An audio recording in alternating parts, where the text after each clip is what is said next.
Anzor Vakhtangashvili and his family live in what used to be a hospital room. Until last year's South Ossetian war, the history teacher owned 3 houses and was counted among the wealthiest in his village, not far from Skinval. But he and his family fled to Tbilisi after their home was destroyed in the fighting. Today, Anzor owns next to nothing. He manages to scrape by working as a security guard. It's been 9 months since the war ended, and refugees like him say they've been forgotten by their government. Что государство, вот лежанки дали, одеяли дали, вот это дали, чтоб не замерзнуть зимой. Что еще дали?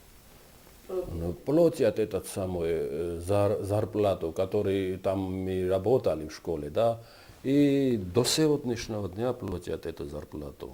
Anzor's son Georgi lost his childhood when war came to Skinval. He's saving his pocket money to buy building materials for when the family eventually returns home.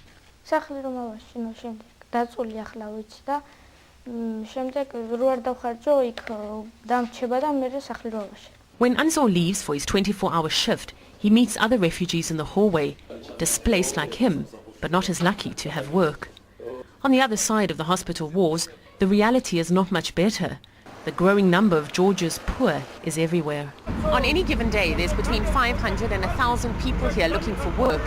Since the collapse of communism, the number of Georgian unemployed has been steadily climbing, and it shows no sign of letting up.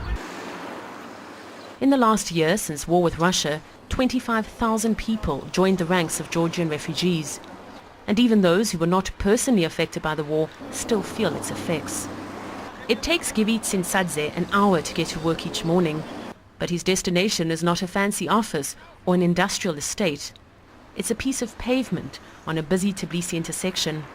This is where electricians, plumbers and former factory workers come each day to beg for work.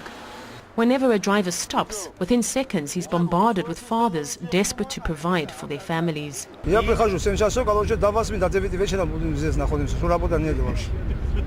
А что делать, если работа не будет, что делать? На работе вообще нету. Если был объект, что пошли работали, короче, что деньги дали, там нету вообще.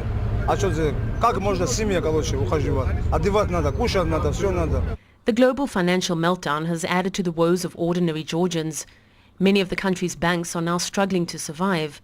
The government's put its hopes on the $4.5 billion promised by donor countries, a figure that economists say could help Georgia bear the brunt of the economic disaster. Now Georgia maintains its economic stability by using this financial aid.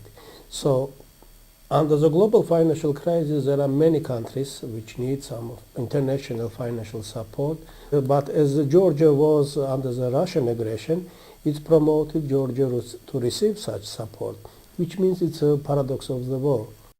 But while ministers promise that most of the money will be used for rebuilding infrastructure such as roads and bridges, for people here and here, there's so much disillusionment that their government will ever help them.